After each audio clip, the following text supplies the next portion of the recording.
I never thought I'd be the guy caught in some soap opera mess, but here I am. My name's Mark, and I've been married to Lisa for about 5 years now. When we first got together, everything felt perfect, like we had this American dream thing going on. Nice house, good jobs, a couple of little things we'd work on, but overall, I believed we had something solid. I mean, she was always a little bitchy, always talking back, throwing fits when things didn't go her way, but I figured that was just her personality.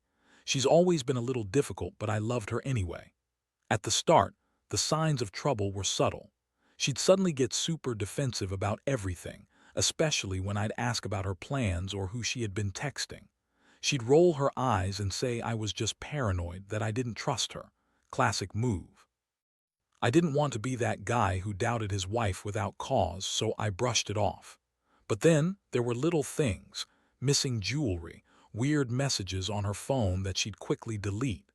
I didn't want to be that guy reading her texts, but I admit I'd sneak a glance sometimes. Nothing concrete, just a gut feeling that something was off. It wasn't until a couple of weeks ago that I really started noticing something was seriously wrong. Lisa had suddenly become distant during dinners, staring at her phone more than she used to. She'd hide her face when I walked into the room, and if I asked her about her day, she'd brush me off with some bullshit excuse about working late or stress at work. I knew she was lying, but I just didn't have proof. Until that day when I saw her phone. I was in the living room and she left it lying on the coffee table. She was in the kitchen humming some tune. I couldn't help myself. I glanced at her screen. What I saw made my stomach drop. There was a message thread with some guy named Jake. The last message was from her. "Can't wait to see you again. Tonight's gonna be so fucking good." My mind refused to process that at first. I looked at the timestamp. 2 nights ago, around 11 p.m. That's when I'd been at my buddy's house, watching the game. I knew she was lying about being out with her friends. I confronted her that night, but she swore she was just out with her coworkers, nothing special. She said with that bitchy sneer she always uses when she's lying. But I knew better. I had seen enough. And between her attitude, her sneering, her constant eye-rolling, and now the proof on her phone, I couldn't deny it anymore. Lisa was cheating on me. I felt like my world was crashing down. I'd always been suspicious she was hiding something, but I never expected it to be this blatant.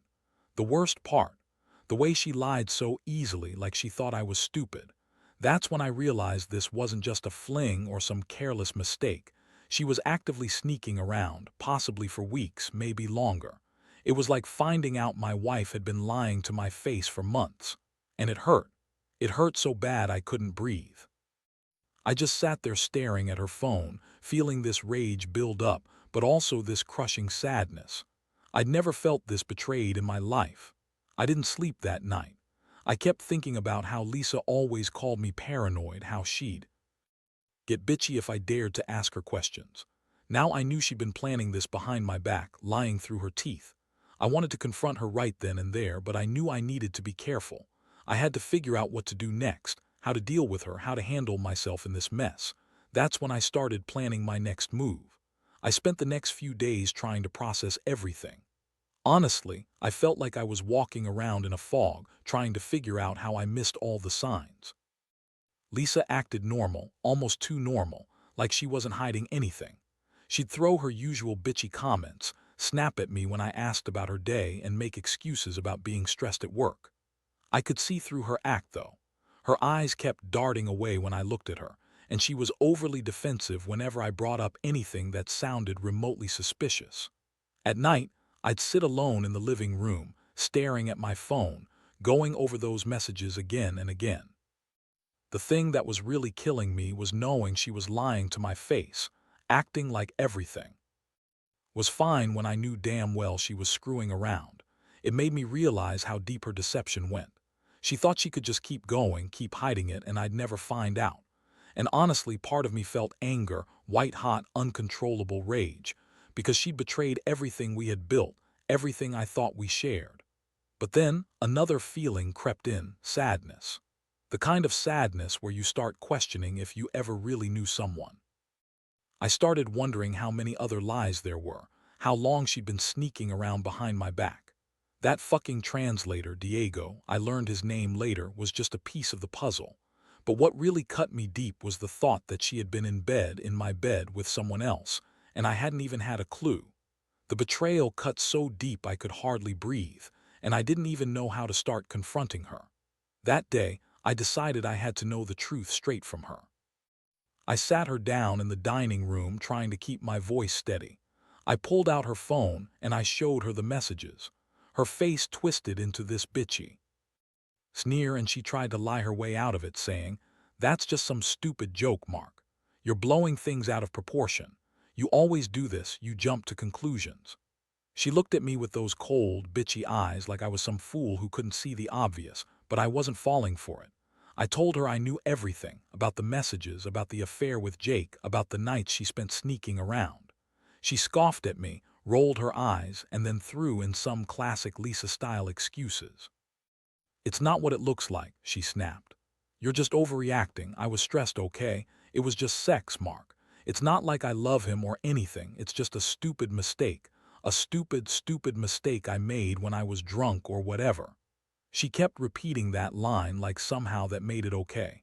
Like I was supposed to forgive her because she said she was drunk or stressed. I didn't buy any of it. The way she lied, the way she acted like she was the victim, it made me want to scream, but I held it in. I looked her dead in the eyes and told her I was done. Done with the lies, done with the betrayal. I told her I needed space, that I needed time to think about what I wanted to do. She looked at me with that bitchy smirk like she thought I was overreacting, but I knew better. She was used to manipulating people, and I was starting to realize I'd been a fool for so long. That night I didn't sleep again. I kept replaying everything. The sneers, the lies, the times I ignored the signs because I wanted to believe in us. I kept thinking about what I'd do next. Part of me wanted to confront her again, to demand answers, to tell her how much she'd hurt me. But I also knew I had to be smart. I couldn't just lose my temper and do something I'd regret. I had to think about the bigger picture. That's when I started planning how I was going to get revenge, how I was going to make her pay for this betrayal in a way that would really hurt her. Over the next few days, I threw myself into planning. I couldn't just walk away from this, at least not without making her feel some of what I felt. The betrayal was too raw, too personal. I decided I needed to get some concrete proof, something undeniable, to really show her I wasn't just some cuckold who'd take her lying and cheating. I started digging into her phone, going through old messages, calls, emails, anything that might give me leverage or at least confirm my suspicions. I also kept an eye on her schedule, trying to catch her in the act or, at the very least, find out where she was sneaking off to. One thing I noticed: she was acting even more bitchy and dismissive. She'd snap at me for the smallest thing, accuse me of being paranoid, and then throw in some sarcastic comment about how I was jealous or possessive. Honestly, I started to see her true colors, the way she'd always been a bitchy, manipulative woman who didn't really respect me. She was just better at hiding it until now. Her attitude only made me angrier because I realized that I had been giving her the benefit of the doubt for too long. She was never really committed. She was just stringing me along while she did her thing with Diego. Then one evening I stumbled onto something that made my blood boil even more. I found an email from her to Diego, dated 2 days ago, where she was talking about how she couldn't wait to see him again and how she'd meet him at that little hotel near downtown. She was planning the whole thing, completely unashamed. It was then that I knew I had to confront her face to face, not just with words but with something that would really hit her where it hurts. I wanted her to see that I knew everything, that I was onto her, and that I wasn't going to let her get away with this. I waited until she was out of the house the next day. I needed a plan to catch her in the act, to surprise her, to make her realize I wasn't some fool. So I went to that hotel parking lot where she said she'd meet Diego. I parked across the street, waited for her to arrive, and sure enough, I saw her walking into the building with her bitchy little smirk. I stayed there for a few minutes, just watching her, feeling like the biggest fool in the world for ever trusting her. Seeing her so confident, so sure she could cheat on me and get away with it, it made my fists clench. Once she was inside, I made my move. I called a friend I knew I could trust, and I asked him to come over as an unexpected visitor to the hotel lobby. I wanted her to think I was just some jealous husband who'd caught her. I waited, heart pounding, until I saw her come out of the hotel after a little over an hour. She looked flustered, like she'd been caught off guard or something. I caught her eye as she hurried away, trying to appear nonchalant. That's when I followed her, keeping just enough distance to stay hidden. She went straight to a nearby bar, and I watched her from across the street. I saw her sit with Diego. Her face was flushed, and they seemed pretty comfortable. That confirmed everything. The lying, the sneaking around, it was all real, and I had the proof now. I was furious, but deep down I also felt a strange sense of relief. At least now I knew the truth. No more lies, no more pretending everything was fine. I was finally ready to confront her for good. The plan was set. I just had to wait for the right moment to blow everything up. The next couple of days were a blur. I spent most of my time trying to suppress the overwhelming anger and disappointment boiling inside me. Every time I saw Lisa's bitchy smirk or heard her dismissive tone, I'd remember what she'd done behind my back. It was like a poison creeping through my veins, making me question everything. Her words, her promises, even the years I wasted believing in her. I knew I couldn't keep pretending everything was okay. I had to do something, and I had to do it right. I devised a plan to catch her completely off guard, something that would make her realize I wasn't just some naive idiot she could keep lying to. I decided I'd show up at the hotel where she met Diego, but this time I'd have someone with me. I called my brother, Jason.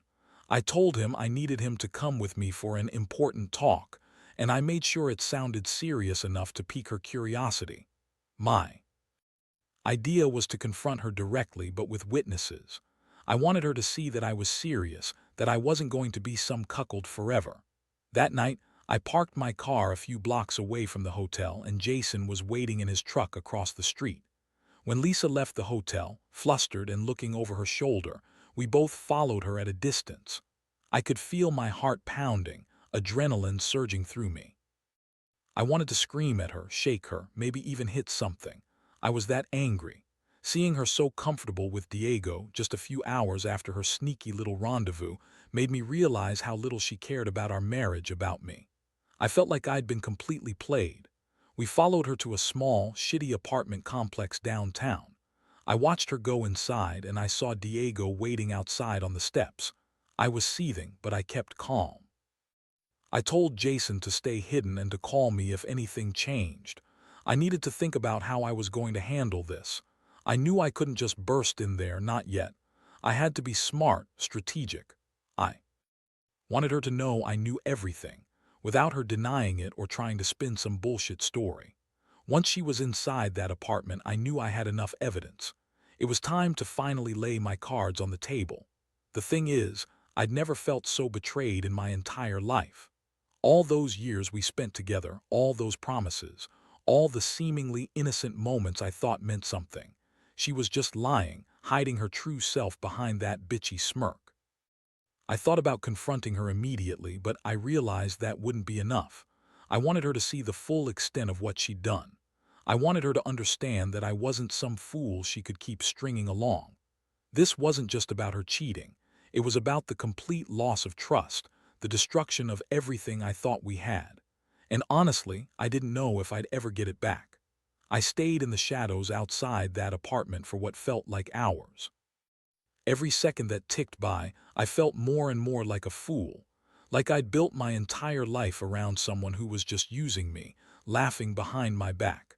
I watched Diego park his car and head into the building, and Lisa followed right behind him, her face flushed and her usual bitchy attitude replaced with something darker, more reckless. It was like I saw the mask fall completely. My fists clenched so tight I thought they might bleed, but I knew I had to stay calm. If I lost it now, I'd ruin everything. Once she was inside, I called Jason, told him I was ready to go in and handle things. We agreed that I'd pretend I was just passing by, maybe knock on her door, see what she'd say. The plan was simple. I'd catch her in the act, make her see that I knew everything, and then decide what to do next. I took a deep breath and approached the door, trying to keep my nerves in check. My heart was pounding so loud I thought it might give me away. As I knocked, Lisa opened the door almost immediately. She looked startled, like she hadn't expected me to show up, but that bitchy smirk was still there. She tried to act surprised, but I could see the panic behind her eyes. She tried to lie, of course, said she. Was just talking to a friend, that I must be mistaken. I looked right at her and told her I knew she'd been lying all along, that I had proof. Her face turned red and she went silent for a second, then spat out. "You're crazy, Mark. You're overreacting. I don't know what you're talking about." That's when I pushed the door open wider and stepped inside. I saw Diego sitting on the couch, looking guilty as hell. Lisa's bitchy attitude vanished, replaced by that look of total panic. I pulled out my phone and showed her the photos I'd taken earlier that day, proof of her meeting Diego, going into that apartment, acting like she was single and free.